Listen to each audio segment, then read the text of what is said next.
हम लोग नाम चलिए, बलि का बकरा बन गए अधिकारी जो शक्ति सिंह यादव जी कहना चाह रहे हैं मुहावरे के तौर पर, हमने कुछ ऐसा कहा है। निखिल मंडल जी, इसका जवाब दीजिए। देखिए, जो ये छायावादी तरीके से जिस तरह से हम पे आरोप लगा रहे हैं, किसी पर्टिकुलर पार्टी पे आरोप लगा रहे हैं, तो ये तो ट्राइड एंड टेस्टेड है और ट्रैक रिकॉर्ड है कि कई दफे जो गिरफ्तारियां हुई हैं तो वो व्यक्ति किस दल से था वो कहने की जरूरत नहीं है। ये तमाम अखबारों ने भी और न्यूज ने भी प्रकाशित किया है। तो इस तरह के पॉलिटिकल आरोप लगाने हैं तो वो अलग बात है, लेकिन हमारा विषय ये है कि अगर चीजें गलत हो रही है तो उस पर कार्रवाई हो रही है। और जो लगातार विपक्ष या तमाम लोग जो हम पे आरोप लगाते हैं कि हम बड़े अधिकारी को छोड़ दिया करते हैं, तो उसका ये स्पष्ट एक एग्जाम्पल है जिसको लेके मुझे लगता है कि आगे इस तरह की बातें अब नहीं उठनी चाहिए। चलिए, इस पर छोटा सा जवाब आपने दिया है जरूर कि आगे बातें नहीं, लेकिन बातें तो होंगी। बातें इसलिए होंगी निखिल मंडल जी क्योंकि जो अभी इस मामले को लेकर जो एक्शन लिए जा रहे हैं या कभी लिए गए, तो सभी इतिहास से लेकर वर्तमान तक को अगर आप देखेंगे तो ये कहीं रुकता नहीं है। आज भी अवैध बालू खनन ही हम कहते कुछ हैं, भी नहीं रुकता विवेक जी। नहीं, ये तो कहना ही गलत है कि रुक जाएगा, कोई चीज नहीं। जो क्रिमिनल मेंटालिटी के जो गलत करने के वाले लोग हैं तो उसको अंदर कीजिए ना भाई, उसका उपाय उसको अंदर कीजिए ना। सजा, हाँ वही तो पावर है ना, सरकार के पास पावर है ना। बिल्कुल, मैं वही कह रहा हूँ विवेक जी, वही कह रहा हूँ कि उसका उपाय ही है कि उस पर कार्रवाई की जाए।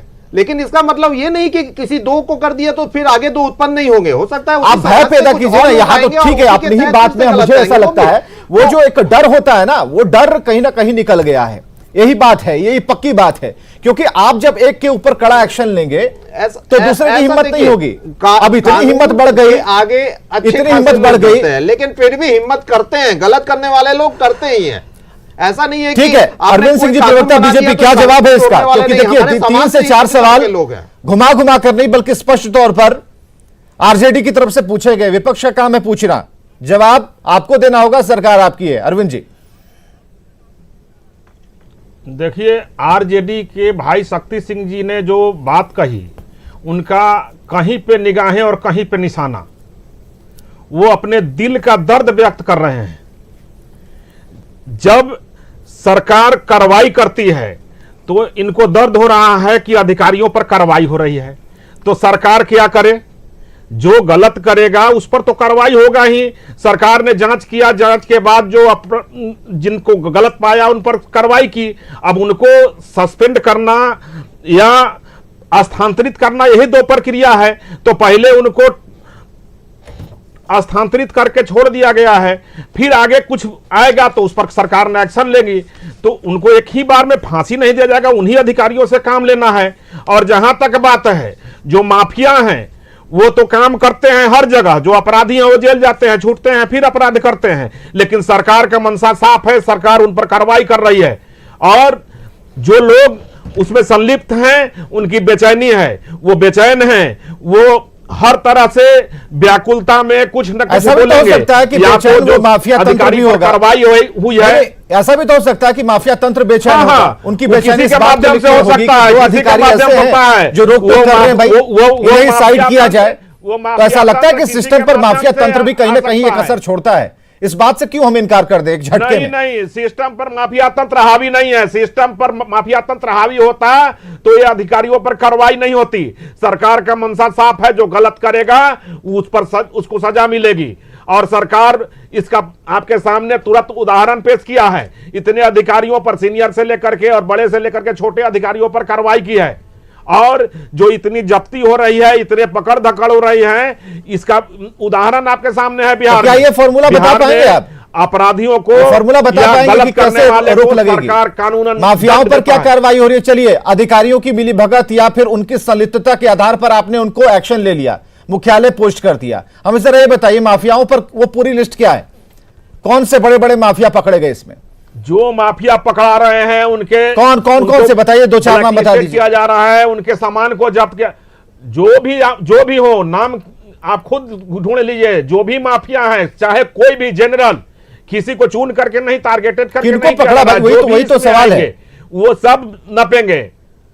सर देखिए, इतनी कार्रवाई हुई है। अभी निखिल मंडल जी ने आपको डाटा दिया है, इतना डाटा दिया है, उसके बाद भी आप हमसे पूछ रहे हैं। नहीं, वो तो डेटा है, लेकिन हम तो जानना चाह रहे हैं। वो तो नहीं, ठीक है, वो बता रहे हैं इतनी गिरफ्तारियां हुई हैं, इतना एक्शन हुआ है। 2 अधिकारी को भी आपने मुख्यालय बुला लिया, चलिए ये सब सही है, लेकिन हमें यह बताइए ना कि हम कंट्रोल क्यों नहीं कर पाए।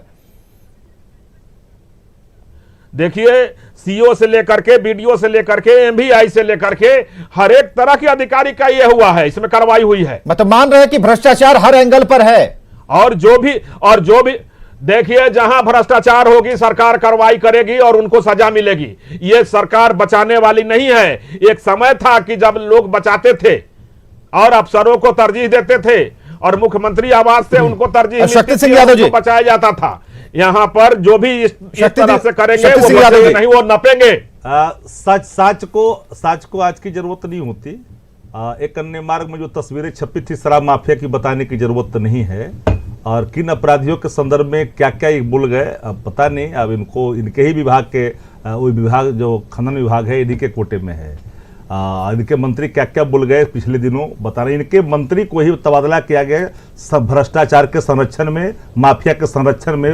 हालांकि वो नहीं है दुनिया में, उनको हटाया गया था इसी बाबत कि जो है माइंस डिपार्टमेंट को कहीं ना कहीं एक चरागाह बना लिया। एक बात आपको व्यक्ति समझनी पड़ेगी पूरी पटकथा में, ये पटकथाएं कैसे लिखी गई, कैसे डिबेट का विषय बना, आपको समझनी पड़ेगी। ये ट्रांसफर को कैसे खनन से जोड़ करके इसलिए दिया गया कि चूंकि वो भोजपुर इलाका बालूद खनन का इलाका है और ये जो आपका औरंगाबाद इलाका थोड़ा वह भी खनन का इलाका है। और जानबूझ करके जब टारगेटेड जो अपेक्षानुकूल मामूल की प्राप्ति सरकार तक नहीं पहुंचाते हैं तो उन पर कार्रवाई का पहले ही से हो चुका था। इसके पहले बहुत ज्यादा है, कहां पहुंचाना है, पहुंचाने का इनको अनुभव बहुत ज्यादा है। डिजाइन को समझना पड़ेगा। अनुभव का ये व्याख्यान दे रहे हैं, खनन दूसरे को पहुंचाने का व्याख्यान नहीं बता सकते हैं, क्योंकि बेचैनी उसकी है। उसके पास और जो मंत्री भ्रष्टाचार रहे हैं और जो मुख्यमंत्री भ्रष्टाचार रहे हैं वो जेल गए हैं, भ्रष्टाचार वो जेल गए हैं, उन पर कार्रवाई हुई है। अगर और उसका नतीजा बिहार में थाना पड़ा है, कोई अगर है और तो थाना ये है, जो बोल रहे हैं इनको हर एक कहेंगे जहां जहां भ्रष्टाचार होता है, भ्रष्टाचार का पूरा इनको नमूना है थाना का और ये अनुभव रखे हुए हैं भ्रष्टाचार का और उसको आपके सामने पेश कर रहे हैं। ये थाना बीच में ये सारा भ्रष्टाचार के नमूना को पेश करेंगे। ठीक है ना, अरविंद जी बोल तो रहे थाने के ऊपर पूरी जिम्मेदारी होती है, जो आपका स्थानीय थाना सीधे अधिकारी को इनको सारे भ्रष्टाचार का अनुभव है, जब इनको सारे भ्रष्टाचार का अनुभव है नहीं है और पूरा इस अनुभव को ये व्यक्त कर रहे हैं।